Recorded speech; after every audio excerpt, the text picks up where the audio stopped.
Welcome to another episode of From Guest to Great. And today we've got Shongo and Nontowego will be telling us a bit more about her club. So before I go too far with this interview, I'm gonna ask her to introduce herself and tell us who she is and what club she's from.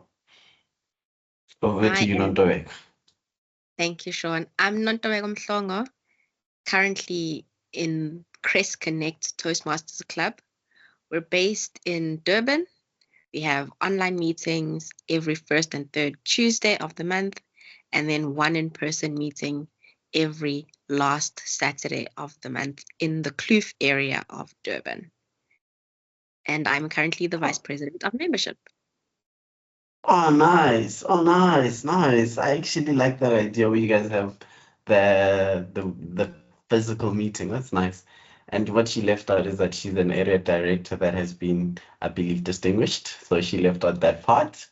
We must call out these nice things. Yeah. But anyway, without delay, let's get started with the first question. What attracted you to the role of VPM, and how has your perspective have been regarding membership, you know?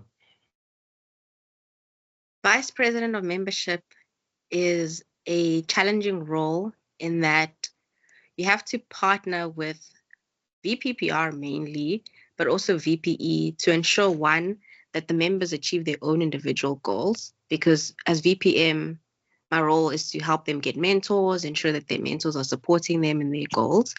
And then number two, it's helping the club grow. So growing new members. And that's why I Hmm. said partnering with the VPPR. I was club secretary previously, and I thought this might be a great role for me to stretch myself because engaging with humans is not my strong suit. And so for personal Oh, development, that's why I chose this role.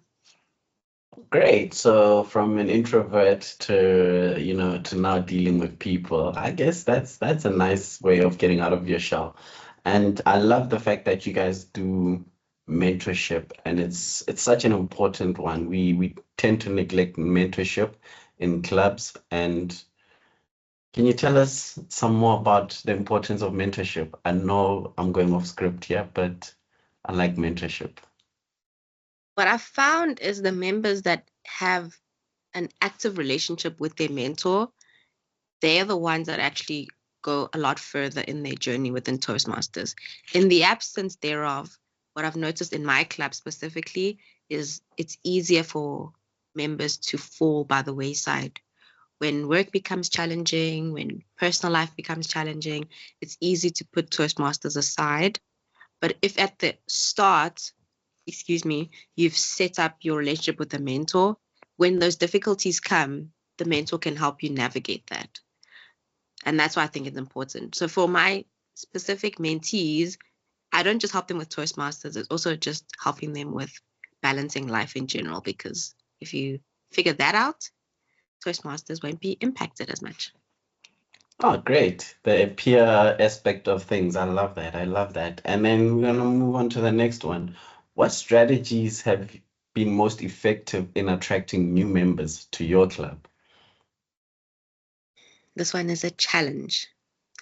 What I've learned in hindsight, and I think this is what I'm going to be implementing in the next few months remaining as this role, is not just planning with the VPPR, but actually executing. When I started Mm. this role, we had like an Excel spreadsheet with all the dates. These are the membership drives. These are the social media posts that we're going to generate as a result.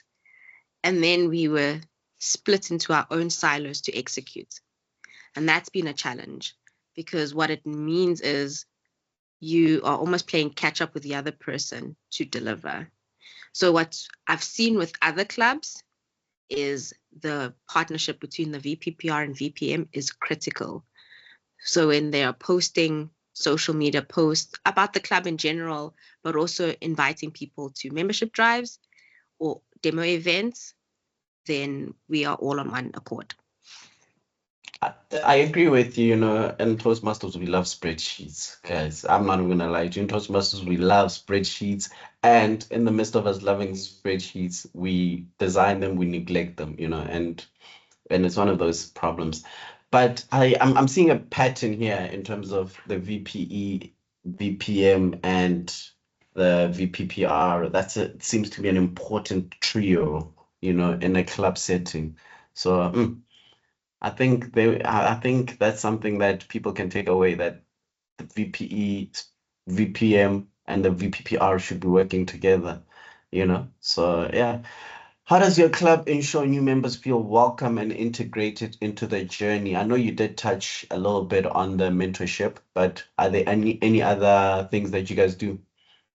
Yes. What we started doing towards the end of last year was individual set up individual time for each member to walk them through both the Toastmasters website for pathways and all of the programs that are available, and Easy Speak as well.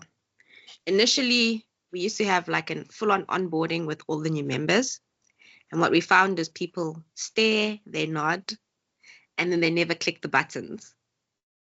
So when I started scheduling almost open, well, I guess, yeah, when I started scheduling time in people's calendars to say, I'm available in this hour every week, whenever you're free, join in, and then I'll help you with your specific issues, it worked better for me and my club.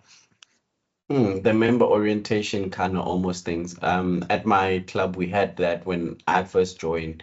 I had the VPE and the VPM sit me down in a meeting and they took me through what Toastmaster is. We even went into pathway and selecting a pathway together. So that was okay. So that member orientation element. At Santon, we've got something called Productivity Tuesday, where we just come in and we just work together. And I think we need to transform it to do these kind of things. So thank you. Um, what are your biggest challenges? What are the biggest challenges you faced in retaining members, and how have you addressed them? Because we have to speak about that elephant. In the current iteration of my role, my challenge has been assuming that the communication that's been provided to the new members was sufficient at the start and letting them do their own thing. And also not fully engaging with the VPE to see what the gaps are. I know on Easy Speak, it's easy to track the progress of the roles that one has played, the speeches that one has delivered, but sometimes we neglect to go on pathways to see is people are speaking, but are they completing their projects on pathways? And do they actually understand why they need to do that? That has been a challenge because what happened was the members that lacked that knowledge then started feeling like it was too cumbersome because from Mm, the onset they were not aware of what is required. So mm, that's been the challenge for us in retaining members. And now this is why when I said with the current mentees, like having regular conversations with them has helped ensuring that, oh, okay, I need to do this thing. And it also helps them plan ahead. So I think a lot of people forget that Easy Speak allows you to schedule your speeches ahead of time. And that has helped a lot. I think I might do an easy speak section to this whole thing, and I might ask you or Wally. Um, Wally's going to be difficult to get hold of, so but Nontowek, I've got Nontowek on the dial, so I might bring you back for that. But yeah, I agree with you, and I think one of the things that I've always wanted to do is almost have like a mentorship, almost like a mentorship training session for all of the mentors. And on a monthly or quarterly basis, we have feedback to say, how is your mentee doing? Have you guys checked in on your mentee? What are the gaps, you know? So that way we almost like a whole council of people, you know, with VPM, VPE, and the mentors to see where are we going, falling short, you know, almost creating the next group of leaders. But I've never had a club that was that big enough for me to do, hey? No, I think you can do it in your area even. Yeah, then I think I might push it for the area. You're giving me ideas. Anyway, we're moving on to the next question. Which tools, events, or initiatives have helped increase member value in your club?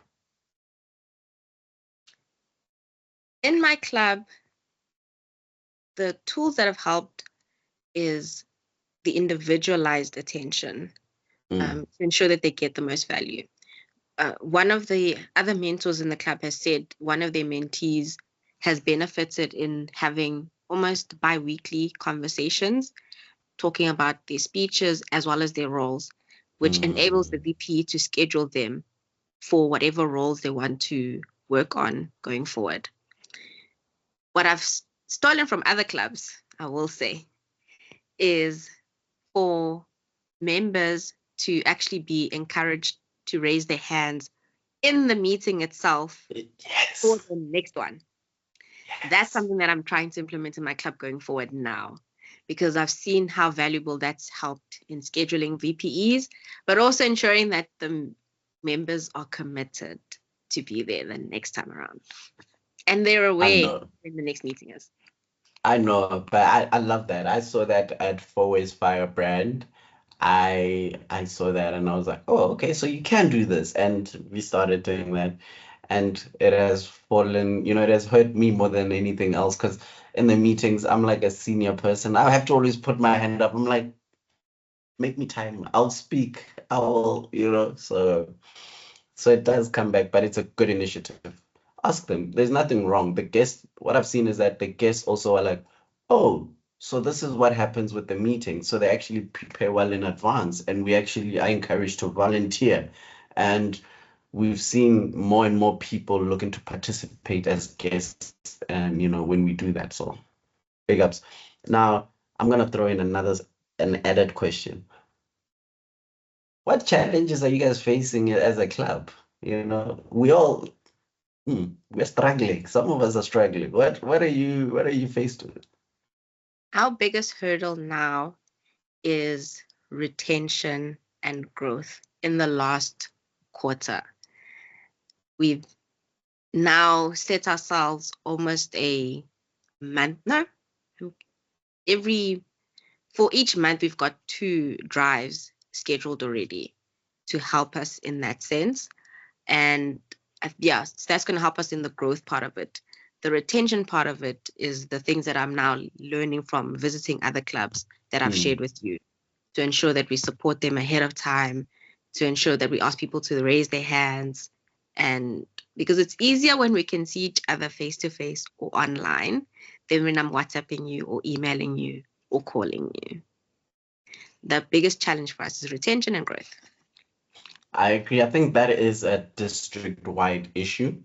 And what I've started, because I've seen that, is financially, it might be a financial constraint. So I've figured out there's three things. It's either financial constraint, it's financial constraint, it's time constraint, and it's also the third one, it's also value, interest. People don't feel like they engaged enough. And with financial part, we started a monthly, you pay a month in advance, or you pay over a period of time. It's almost like debit order kind of a setup. So what we want to do now is we've just had a new cycle. We're gonna issue invoices for September. And for September, people are gonna start paying now. And by the time September hits, you know, we are sorted. And we start having an idea of who's committed. That's a good one. So, I've heard other clubs do it another way. So yours is mm, great because you're giving them from now until September. What other clubs I've learned from my different areas in within my division is they do it the 3 months leading up to mm. when Yeah. you start. Yeah, yeah, yeah. So I've also heard that one. So you have to be proactive, man. You have to be proactive. I like that. Yeah. Number six. Well, of the official questions, we had side questions here and there. Um, how does your club gather feedback from members and how do you act on it? Historically, we used to do surveys and quizzes, not quizzes, but polls on WhatsApp, or polls rather on WhatsApp. And that's helped us get like immediate feedback. What I've found is talking to members offhand. The formal portion of it, a lot of people, unlike me, do not enjoy surveys or quizzes or polls. And when you speak to them just on a, hey, how have you been feeling about your roles, your growth, etc., that's when you actually get genuine feedback that you might not get in those short, closed questions that we normally pose in surveys. In terms of actioning the feedback, what has helped is engaging with some of the members that have chosen not to continue, not do a formal exit interview, but just a chat to say, how could we have done it better? And that's what's driven the shift in how we engage with new members going forward. I think the question, how could we have done it better, is the most underrated question that should be asked that we don't ask. We just lose members and we just like, we've had a member not renew and it was because of personal reasons, and the direction that the club took affected her in a negative way, because of her personal reason. And so yeah, I completely agree with you. Having that question to say, what could we have done better, goes a long way. And then we've got, what advice would you give to new VPMs? We are starting transition, succession planning. So what advice would you give to new members trying to build or grow their membership base? One, start early. Please start early. Some of us have high performance leadership projects within our pathways. Use those to help you structure some of your demo events and membership drives, because those projects give you a guideline as to how to prepare, ensure you've got the resources, etc. That way you're prepared early on. I know the focus is always that golden quarter, first 3 months of the new Toastmasters year. Use it to your advantage. Number two, when you are on club officer training and you see all the other VPMs, please bother them and ask for their insight.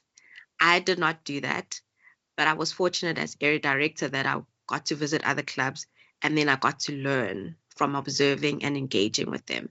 If you don't have the flexibility to visit other clubs, then those other VPMs, even if it's outside of District 74, find another district. If you visit another club in Malaysia online, speak to those people. You learn so much. And please attend club officer training, because there's also a place where you actually genuinely learn from not just the trainers, but the other VPMs who may have seen something exciting being implemented in their own club that you could do. One I picked up was encouraging people to bring a guest and celebrating them with like some sort of reward. That's a good one that I think is very practical. And sometimes we just need to incentivize people with a voucher, even if it's a 50 Rand voucher for game or something. So one of the things that I'm letting a cat out the bag, I agree with you. Firstly, this is coming from an area director. Guys, when I was area director, it opened up my eyes. Being an area director opens your eyes to so much. So we've got a group called the Toastmaster Role Players Group.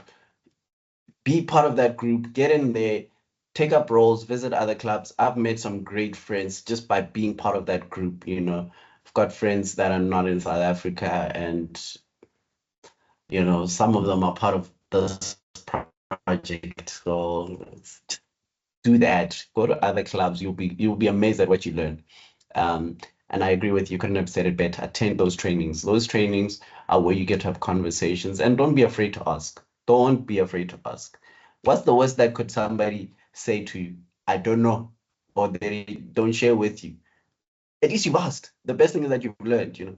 But one of the other things that I was gonna say is I'm looking to, in the new year, I'm looking to have almost like a system, like you were saying, where members are encouraged to bring a guest and they get celebrated. So I'm looking to go in that direction also, amongst other things. So I'm glad you pointed that out, guys. Incentivize. We are here to, make it worth your while. Members, that's how they keep getting engaged, you know. We're competitive in nature as human beings, so why not? But nonetheless, Nontobeko, thank you very much for bracing us, and giving us your insights on how you make the member experience all fun and also the challenges and the wins that your club faces. I know I said 15 minutes, we've gone on to 24 minutes. I think I enjoy talking to Toastmasters and about what they do well and what challenges they're facing because I love fixing things and I like learning. So I apologize if I did take more of your time. It's You all know, good. Thank you for your time, Sean, and for asking that we share our insights. And you've also taught me a few things as well. I think, as to your point, when we talk to one another, we all learn from one another. definitely. And do you want to leave us with some words of wisdom, and encouragement? Um, yeah, just It gets challenging, but stick the course. There's so many other people who are willing to assist and support you throughout the district. It's harder when you don't know who to reach out to. First point of call, if you're a club officer, your area director, because they have oversight of other clubs in your area and your division that could lend a hand. So, for example, if you want to run a demo event and you're short of role players, ask other clubs to support you, especially when it comes to demo events. Maybe combine them with other clubs. Carry each other's loads because we're all in this together. thank you, Nontobeko. Teamwork makes the dream work. And that's it. See you at the next video. Bye.